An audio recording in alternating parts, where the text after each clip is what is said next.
We are currently heading into the 17th of August, 2020. Nothing crazy in the Western Pacific today, but there are a few areas to watch. So let's get into this. With mainly this area, Invest 99W being the lead topic of conversation, especially for those across northeastern Luzon, where even though this is not remotely a named storm system, it still brings some pretty heavy downpours and definitely some gusty winds there for places like Apari, extending across Cagayan, and eventually off here towards the west. So you're going to be looking at some good heavy showers here over the course of the next 24 to 48 hours. Actually, take a look at the zoomed in picture here with the GFS, and you get a good idea of that flow. So plenty of showers, some good thunderstorms in here. This is GFS on the Vintusky platform, which is a pretty good app to use if you do want to download it or just find it on desktop, vintusky.com.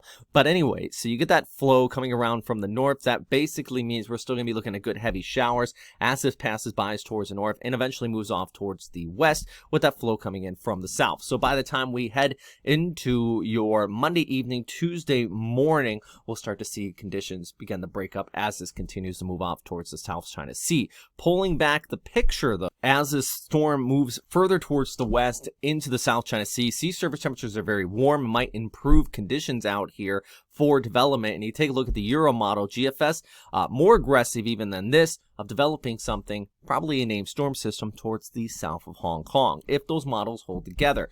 With that set aside, I think it's very interesting. It definitely would bring the risk of flooding in southern China. But overall, this is just a combination of this area of low pressure and the general monsoonal flow, which I feel is the bigger topic here. For example, look at the next 3 days rainfall totals across this area. It actually becomes pretty high upwards in these darker reds of about 50 to 100 millimeters along the northwestern coast of Luzon. Even further down towards the south, you kind of get that flow coming across parts of Visayas. So definitely very heavy rainfall with that in general monsoonal flow, and eventually over there towards northern Vietnam as well, where the rain totals add up to about 100 to 300 millimeters, especially in the mountainous areas and northern locations of that country. So the general monsoonal flow is the biggest impact here. Now, if you're in places like Okinawa or even across southern Japan, the good news, the flow does remain out here towards the south into the tropics, and you got high pressure dominating much of Japan for that matter. Things generally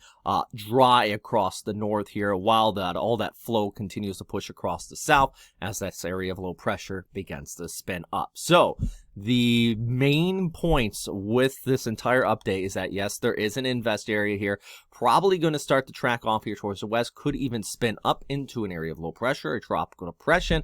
But the big topic is just that moisture flow wrapping in from the monsoonal jet here, wrapping around the Philippines, bringing good rainfall there, and eventually into southern China and also over towards places like northern Vietnam, keeping things dry further towards the north. I do want to pull back the bigger picture here. One of the main requested things when I do these video updates, though, just a quick look at the general long wave pattern. And we'll take a look here at the GFS heading up for about 24 to 48 hours. We do have our area of low pressure developing. GFS pretty aggressive, putting that just towards the south of Hong Kong, heading out towards Hainan.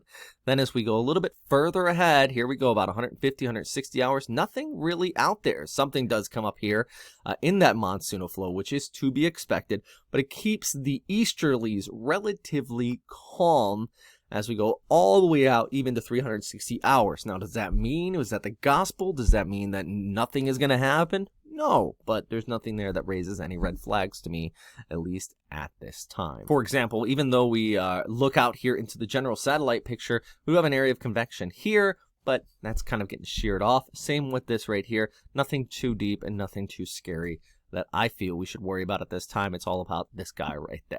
Anyways, that is all for now. If you guys have any questions, comments, suggestions, please let me know in the comment box below. Always appreciate feedback, of course. And yeah, let me know what you guys think about these updates, because today, not too much to talk about, but I haven't put out one in a few days, so I figured just kind of give you a general idea of what's up. All right, stay safe out there, guys. And as always, thanks for watching.